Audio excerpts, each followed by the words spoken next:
welcome again. It's Wednesday, otherwise known as Hump day, yeah. it's Hump Day. And this is Victory's virtual workshop, Smart Approach to Retirement, creating confidence and clarity for your financial life. I'm Patrick Huey. Today is May the 15th, 2024. And I got a call recently from a former colleague of mine. He was leaving his job. I wanted to know if he should roll over his 401k and do something different. Now, he had been reasonably happy about it, at least from its performance during the accumulation period of his work there. But he wasn't so sure if it was great for the decumulation phase or when he started taking withdrawals and when he actually got to retirement. He had some major life changes on the way, and he wanted to make sure that he was getting advice, not just on the investments, but on his total financial picture as well. Now, he's in his mid-50s. He's going to continue working in some capacity, but really still figuring things out from that perspective. He might go back to work, he might consult, or he might start an entirely new endeavor. So that's a lot to think about. Let's examine the pros and cons first of rolling over from employer accounts, not just 401ks, but 403bs, 457 accounts. So that's those types of things. And then I will come back to our story. All right, so weighing the options here with the pros and cons of rolling over old 401ks to IRAs. As individuals progress in their careers, they often find themselves accumulating multiple retirement accounts from previous employers. I've sat down and seen as many as 5 different statements when talking with potential new clients. And one common question that arises is whether to leave these where they are or to roll them over into something else, either the new 401k or an individual retirement account. I'm going to talk a little bit about both those scenarios here when we go through the pros and cons. And both those options can offer advantages and drawbacks. And understanding those nuances of what each can do for you can help you make a good individualized decision regarding what you're going to do with your financial future. So some pros of rolling over an old 401k.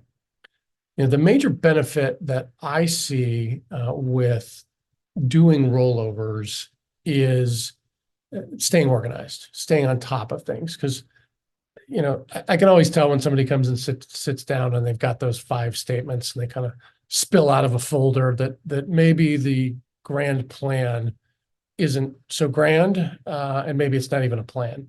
So staying organized and having your IRAs or your 401ks consolidated into a single account can offer some pretty nice benefits.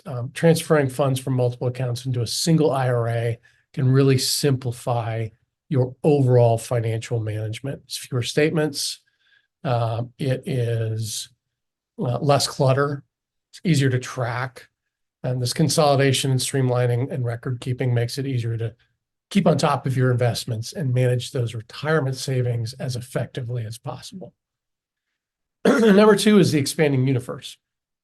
IRAs typically offer a much broader universe of investment options compared to employer-sponsored 401ks or 403bs, et cetera.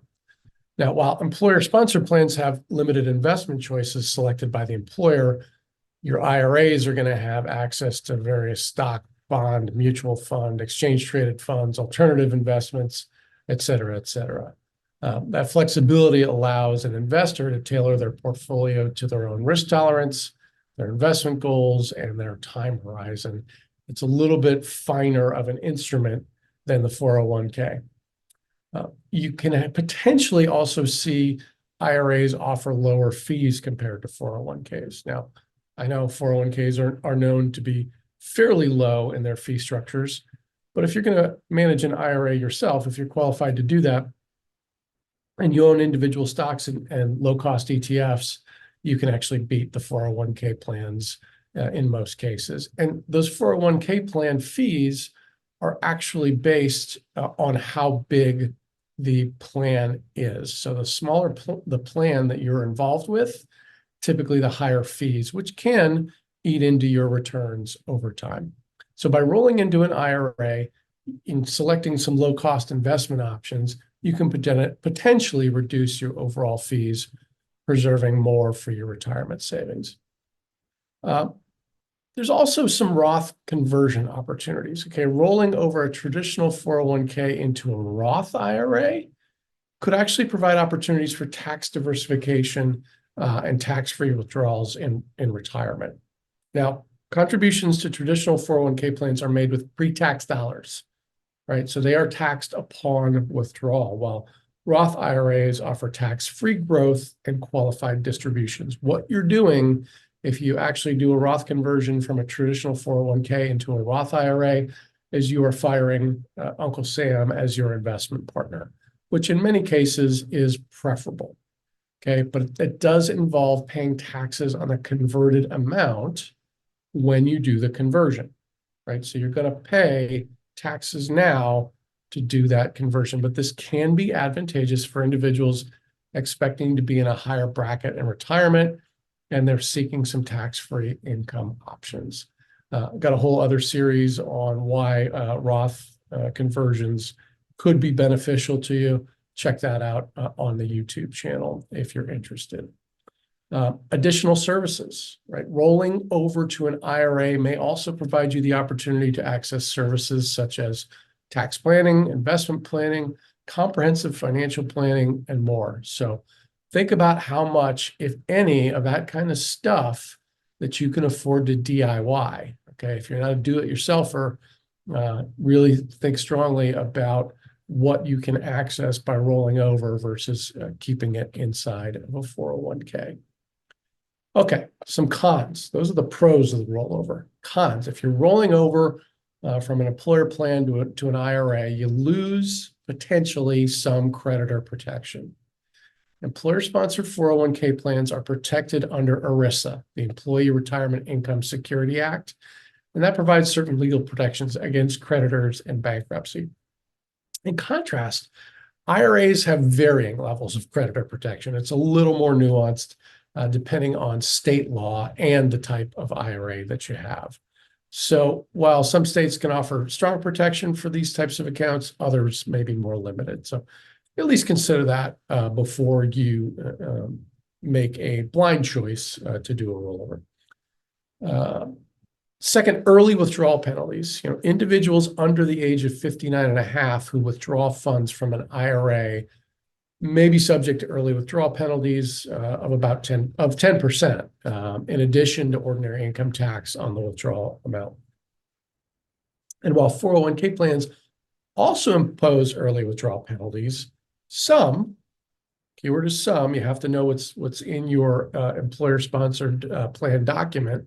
Some employer-sponsored plans allow penalty-free withdrawals starting at age 55 for individuals who separate from service. That's a big one. Okay, that's potentially 4.5 years of non-penalty withdrawals that you could be taking if you kept it in the 401k versus the IRA. So rolling over funds from the 401k to the IRA may forfeit this early withdrawal flexibility, potentially restricting access to retirement savings before age 59 and a half.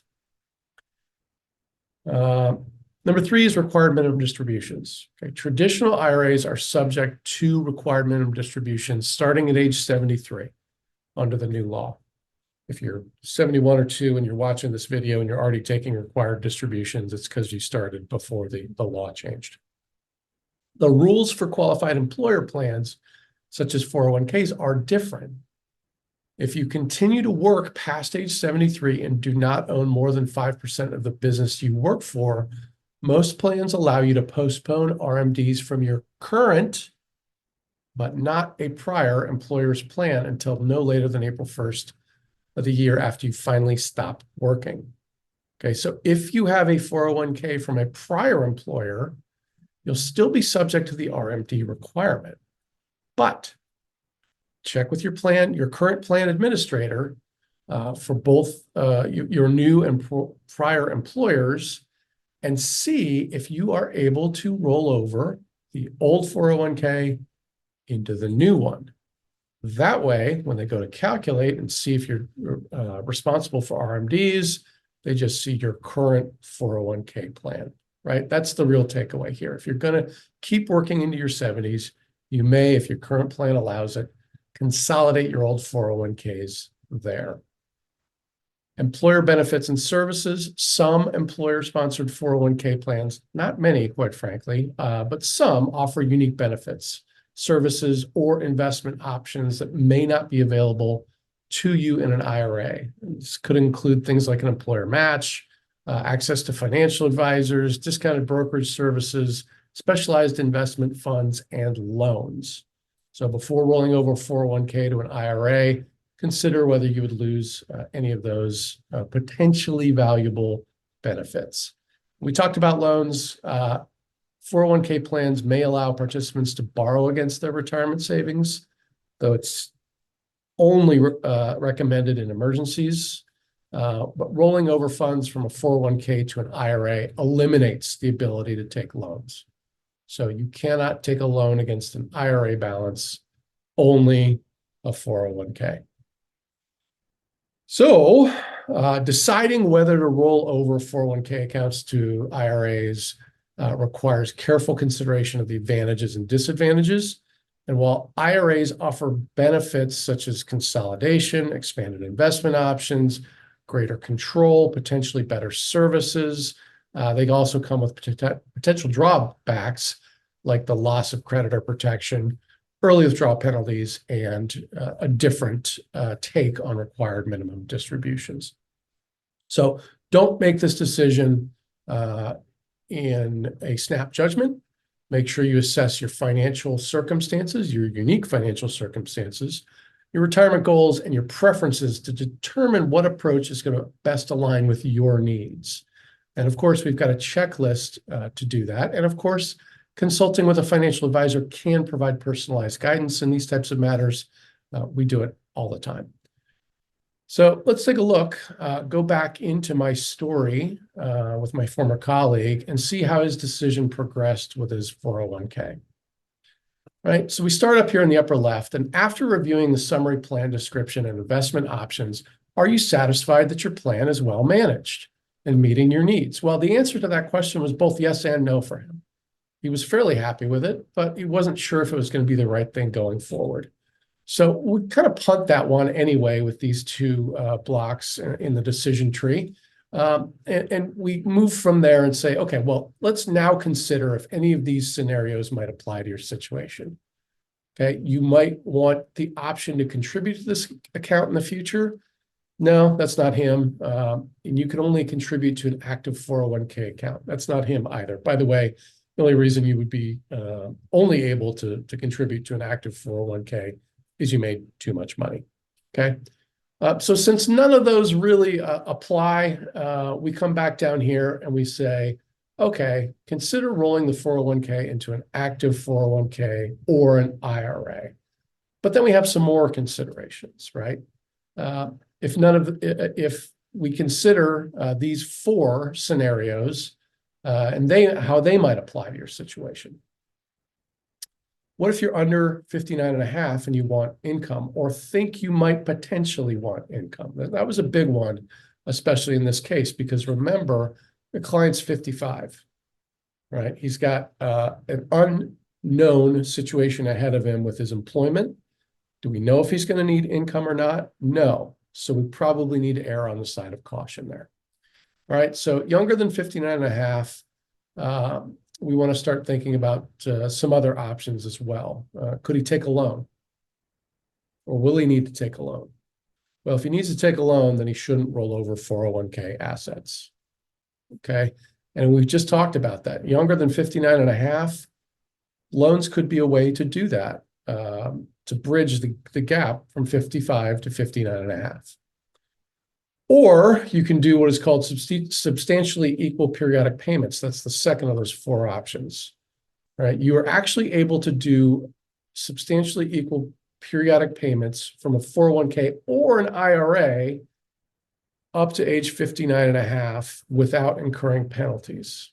Okay, so something to think about there if you know for sure that you're going to need income between 55 and 59.5.